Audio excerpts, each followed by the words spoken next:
ராஜுகிட்ட ஒரு நாய் இருந்துச்சு. அது ஒரு விசேஷமான நாய். அது தண்ணி மேல அழகா நடந்து போகும். இப்படி வேற எந்த நாயாலும் செய்ய முடியாது. ராஜுவுக்கு தன்னுடைய நாயோட திறமைய பற்றி ரொம்ப பெருமை. ஒரு நாள் அவனும் அவனுடைய நண்பனும் காலையில ஏரி பக்கமா நடந்து போய்கிட்டு இருந்தாங்க. ராஜுவுக்கு தன்னுடைய நாயோட திறமைய தன்னுடைய நண்பன் கிட்ட காட்ட ஆசை. தெருவோரத்துல நின்ன ஒரு மரத்தோட கிளைய உடைச்சி அதை ஏரிக்குள்ள தூரமா போட்டு நாய்கிட்ட சைகை காமிச்சான்.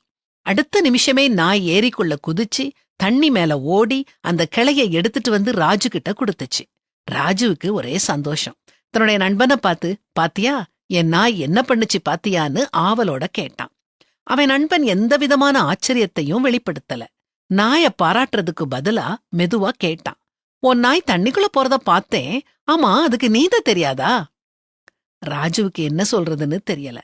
நம்மள சுற்றி உள்ளவங்க, ஏன் நம்முடைய நண்பர்கள் கூட இப்படித்தான் எதிர்மறையா இருக்கிறாங்க. அவங்க நம்மளோட குறைகளையும் பலவீனங்களையும் மட்டுமே சுட்டிக்காட்டி அத பற்றியே பேசுறாங்க. நம்மகிட்ட எத்தனையோ திறமைகள் இருக்கும், நாம எவ்வளவோ சாதிச்சிருப்போம். ஆனா அதெல்லாத்தையும் பாராட்டி நம்மள ஊக்கப்படுத்த அவங்களுக்கு மனசே இருக்காது.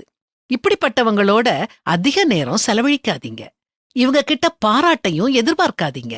எல்லாத்துக்கும் மேல இவங்கள உங்க கனவுகளை சிதைக்க விட்டுறாதீங்க.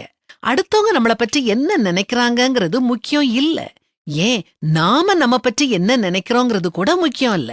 ஆண்டவரை நாம நன்கு அறியும் போது நம்முடைய உண்மையான ரூபமும் தகுதியும் நமக்கு வெளிப்படும். பிரமிக்கத்தக்க அதிசயமா அவர் நம்மள உண்டாக்குனதுனால அவருக்கு நம்மள பற்றி எல்லாம் தெரியும். பரிசுத்த வேதாகமம் சொல்றத கேளுங்க. என் கருவை உம்முடைய கண்கள் கண்டது, என் அவயவங்களில் ஒன்றாகிலும் இல்லாத போதே அவைகள் அனைத்தும் அவைகள் உருவேற்படும் நாட்களும் உமது புஸ்தகத்தில் எழுதியிருந்தது. நம்ம படைச்ச ஆண்டவருக்கு நம்மள பற்றி தெரியும். அது போதும்.